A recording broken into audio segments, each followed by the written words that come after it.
bicycle, bedroom, bank, bird.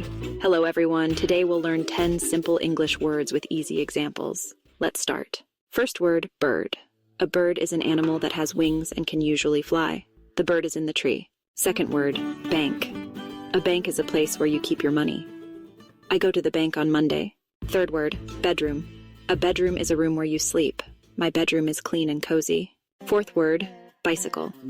A bicycle is a vehicle with two wheels that you pedal to move. I ride my bicycle in the park. Fifth word, across. Across means from one side to the other side. I walk across the street. Sixth word, advice. Advice means a helpful idea or suggestion. My teacher gives me good advice. Seventh word, ball. A ball is a round object used in games and sports. The children play with a ball. Eighth word, beautiful. Beautiful means something that looks very nice or gives you a good feeling. The sky is beautiful today. Ninth word, actress.